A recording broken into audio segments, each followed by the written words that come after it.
नमस्कार। आज हम पढ़ेंगे मतारोपण और शिक्षा के बारे में। हमने शिक्षा की बहुत सी अवधारणाओं को अब तक पढ़ा है, जैसे कि अधिगम पढ़ा है हमने, हमने शिक्षण पढ़ा है, प्रशिक्षण पढ़ा है। तो इसी प्रकार से शिक्षा में एक और अवधारणा आती है जिसको हम कहते हैं मतारोपण। तो ये क्या है? इसको समझते हैं और शिक्षा और मतारोपण में क्या अंतर है, इसको भी समझते हैं। सबसे पहले मतारोपण की एक परिभाषा देखते हैं। मतारोपण एक ऐसी प्रक्रिया है जो मनुष्य की सोच समझकर निर्णय लेने की क्षमता को प्रभावित करती है। यह मनुष्यों को एक निश्चित दायरे में सोचने के लिए बाध्य करती है। तो सबसे पहले आप इस शब्द पे ध्यान दीजिए, मतारोपण, है ना? तो अगर आप देखेंगे तो दो चीजें, मत और आरोपण, दो शब्दों से मिलकर ये बना है मत और आरोपण। मत का मतलब ओपिनियन, किसी का पॉइंट ऑफ व्यू, वो मत, यहाँ पे मत का मतलब ये है, ठीक है। और रोपण, आरोपण करना यानी कि किसी पे थोपना, आरोपित करना, किसी पे थोपना। तो यानी कि अपना ओपिनियन किसी पे थोपना, ये है मतारोपण। अगर मैं शाब्दिक अर्थ की इसकी बात करूं तो आप जब भी सवाल आएगा, प्रश्न आएगा इस पे, मतारोपण क्या है या मतारोपण और शिक्षा में अंतर आ जाता है सामान्यतः, या टिप्पणी लिखने को आ सकती है, मतारोपण शिक्षा को किस तरह से प्रभावित करता है। तो इस तरह से कुछ भी आए, सबसे पहले आप मतारोपण को एक्सप्लेन ही करेंगे। तो आप ये लिख के आइए कि मत जमा आरोपण दो शब्दों से मिलकर बना है। मत का मतलब हमारा ओपिनियन, और रोपण आरोपित करना, किसी चीज को थोपना। तो जब हम किसी चीज को थोपते हैं तो क्या होता है? तो मनुष्य की जो सोच समझकर निर्णय लेने की क्षमता है वो प्रभावित होती है, क्योंकि अगर कोई व्यक्ति अपना ओपिनियन हम पे थोप रहा है तो हम अपने जो निर्णय लेने की हमारी क्षमता है वो खत्म हो जाती है, हम सिर्फ उसी के हिसाब से सोचने लगते हैं, ठीक है। और यह मनुष्य को एक निश्चित दायरे में ही सोचने के लिए बाध्य करती है, यानी कि हम फिर वही चीज सोचते हैं जो हमें सामने वाला हमारे ऊपर थोपने की कोशिश कर रहा है ना। आपने देखा होगा बहुत बार, जैसे आपने कभी न्यूज़ वालों की डिबेट देखी हो अगर, तो उसमें कई बार न्यूज़ वाले आप देखोगे तो एक ही चीज़ को बार-बार बोलते रहते हैं। तो जो बोलने वाला होता है, जो भी वक्ता आते हैं, वो बोलते हैं और उन्हीं बातों को, उन्हीं जो भी वो एक दायरा सेट करते हैं, उन्हीं बातों को बोलते हुए, उन्हीं उसी दायरे में रहकर उन बातों को बोलते हैं। तो यही मतारोपण है, जहाँ पे व्यक्ति अपने ओपिनियन को थोपता है दूसरों पे, और एक ही चीज को जब बार बार लोग सुनते हैं तो वो उसी दायरे में सोचने समझने लगते हैं। तो ये हमारी जो तर्क शक्ति है, जो हमारी क्षमता है सोचने समझने की, उसको बहुत प्रभावित करता है।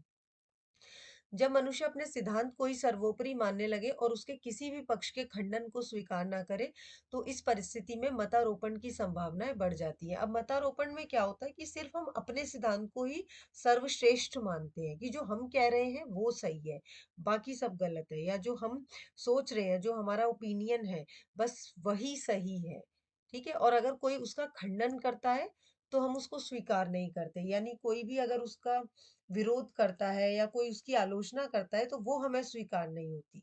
तो जब ऐसी स्थिति होती है तो क्या होता है, मतारोपण की संभावनाएं वहां पर बढ़ जाती हैं। किसी भी राजनीतिक, धार्मिक और नैतिक विश्वास के सभी अर्थों, व्याख्याओं और तर्कों को सार्वभौमिक और सर्वथा सत्य नहीं ठहराया जा सकता।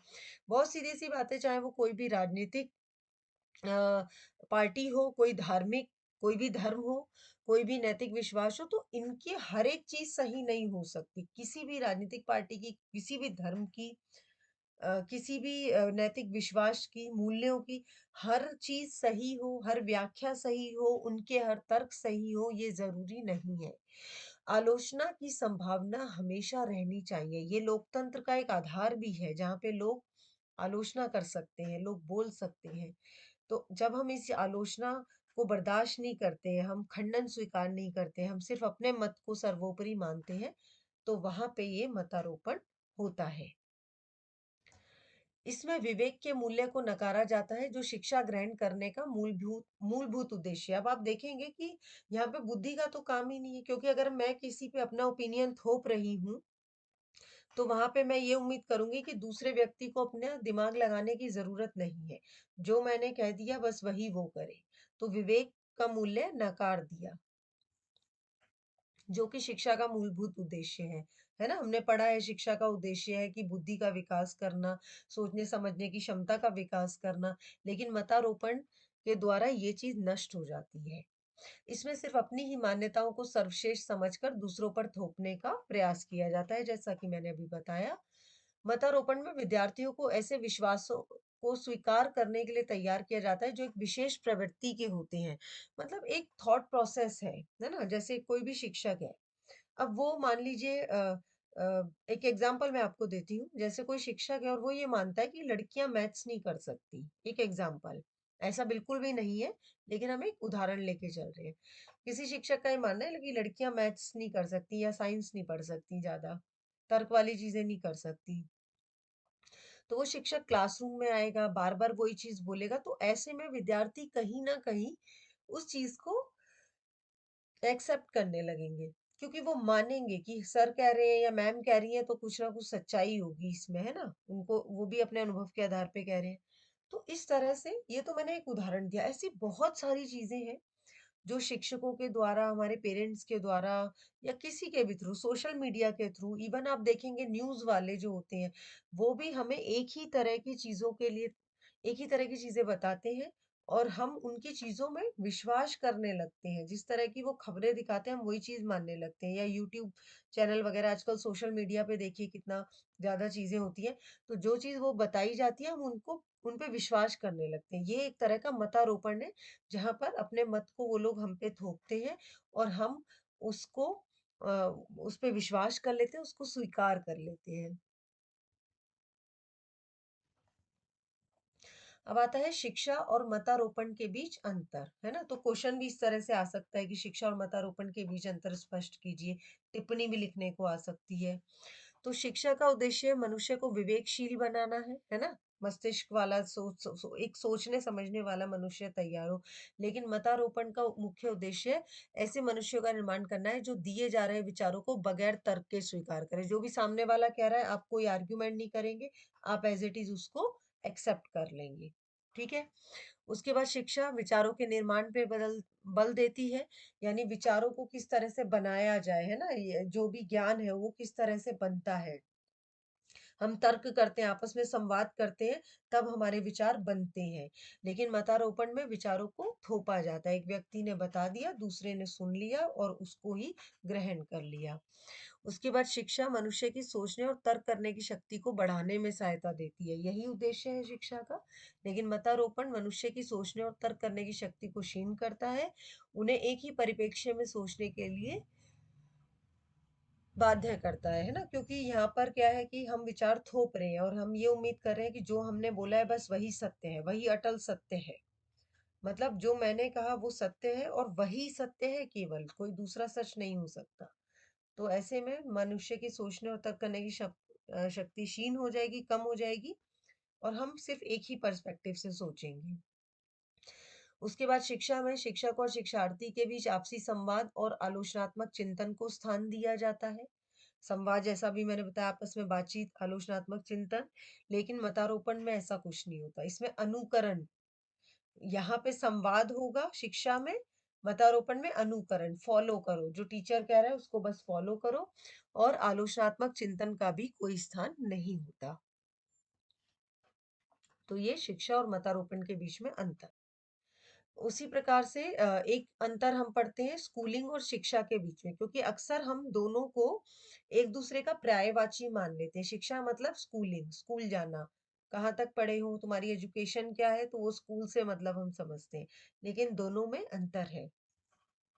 एक तरह से मैं कहूँ तो शिक्षा जो है वो वृहद अवधारणा है और स्कूल जो है वो संकुचित अवधारणा है। शिक्षा का जो हमने जब शिक्षा के अर्थ वाला जो मेरा वीडियो अगर आप उसको देखेंगे, तो हमने 2 धारणाएँ पढ़ी थी, संकुचित धारणा और विस्तृत अवधारणा।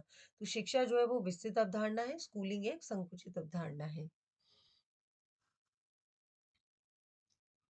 शिक्षा का रूप वृहद होता है, विस्तृत होता है, क्योंकि शिक्षा को हम कहीं से भी प्राप्त कर सकते हैं। हम स्कूल से भी शिक्षा लेते हैं, हम अपने घर में भी शिक्षा लेते हैं, हम अपने आस-पड़ोस से भी शिक्षा लेते हैं, हम टीवी देखते हैं, वो भी शिक्षा है, हम न्यूज़पेपर पढ़ते हैं, वो भी शिक्षा है, हम अन्य किताबें पढ़ते हैं, वो भी शिक्षा है।